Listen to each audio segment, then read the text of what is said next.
Russians advanced up to Kyiv, Kharkiv, Zaporizhia, from the Donbas area to Donetsk, Mariupol. We now come to the statement. European Union, UK, US kept slapping sanctions after sanctions on Russia. Over the next more than 300 days, US alone has provided Ukraine with more than $18.6 billion in security assistance and $13 billion in direct economic assistance. Other countries from Europe and Asia too have stood firmly by Ukraine with economic assistance. Individual soldiers from different parts of the world arrived in Ukraine to fight for it and push the Russians away.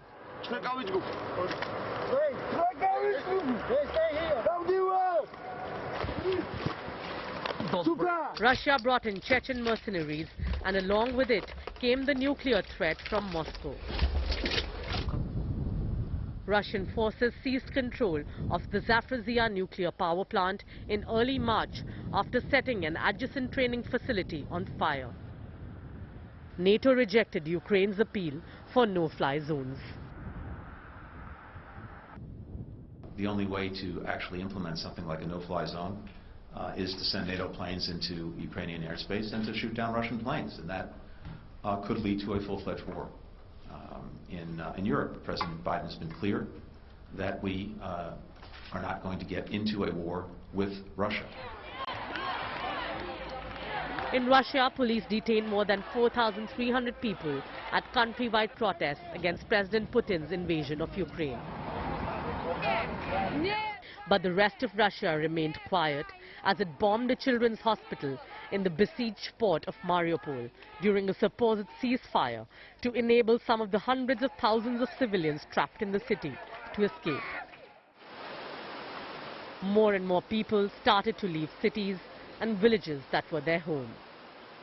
The United Nations estimated that 90% of Mariupol's buildings were destroyed after Russia used tanks, artillery and airstrikes to try to dislodge its defenders.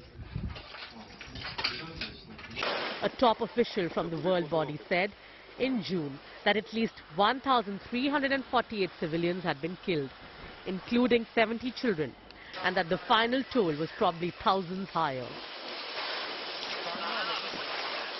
Kyiv estimated that 22,000 civilians were killed in Mariupol in those airstrikes by Russia.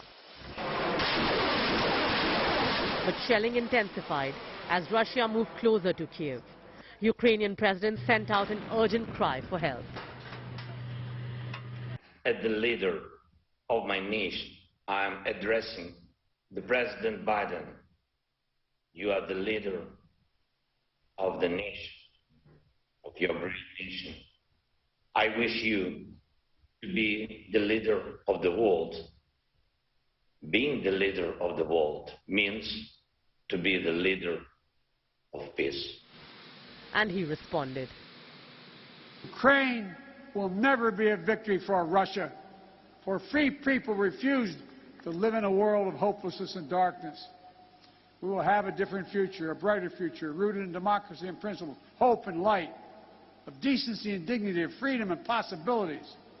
For God's sake, this man cannot remain in power. Desperate Russia intensified its attack, and the massacre of Bucha came to light as March turned to April. Tied bodies shot at close range, a mass grave, and other signs of executions were found from the town of Bucha in the Kyiv region after it was retaken from Russian troops.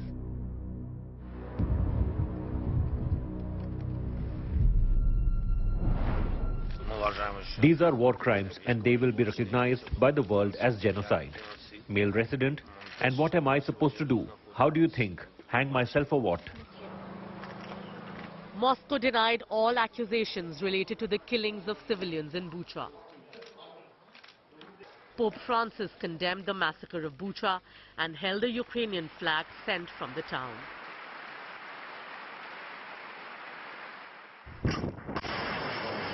But that wasn't enough to stop Vladimir Putin. Missiles kept striking. Sometimes the target was a train station, killing more than 50 people. At other times, neighborhoods killing hundreds. Ukraine blamed Russia and they kept denying. And then the flagship of the Russian Black Sea Fleet, Moskva, sank. Moscow said the ship sank while being towed in stormy seas after a fire caused by an ammunition explosion. Ukraine said one of its missiles had caused the Moskva to sink. By mid-April, the Battle of Donbass became the central focal point. After 2 months of continuous attack, the port city of Mariupol turned into a wasteland. You wake up in the morning and you cry. You cry in the evening. I don't know where to go at all. I'm not alone. Imagine, everything is destroyed. Everything is broken. Where should the people go now? Here they're sitting with small kids, with little ones. President Vladimir Putin exhorted Russians to battle in a defiant Victory Day speech. But by mid-May, Russia's siege of the Ukrainian city of Mariupol stuttered. On 23rd May, a Ukrainian court sentenced a Russian soldier to life in prison for killing an unarmed civilian in the first war crimes trial arising from Russia's invasion. Ukraine and Russia were locked in a war of gaining ground as tanks from both sides kept marching across the country.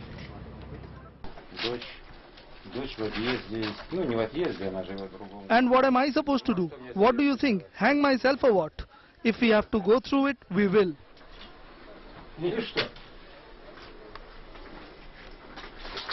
Таково, значит, как надо. Надо пройти это, значит, мы пройдем. Ukraine's President Volodymyr Zelensky won backing from the leaders of France, Germany, Italy and Romania to give Ukraine European Union candidate status on 16 June. Within weeks of this, Finland and Sweden gained access to NATO. It became the most significant expansion of the alliance since the 1990s. The Russian invasion of Ukraine started to change the geopolitics of the world order forever.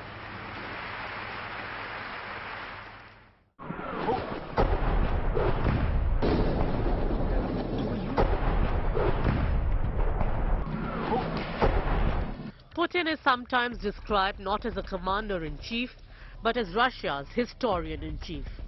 7 months before the invasion of a pseudo-historical essay penned by a trained KGB spy turned politician Vladimir Putin was published.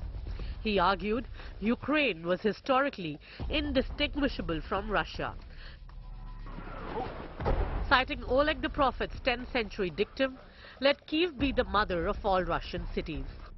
With that diktat, he invaded Ukraine to get rid of what he called a fascist regime led by a comedian-turned-politician elected as president of Ukraine, who was a Russian-speaking Jew.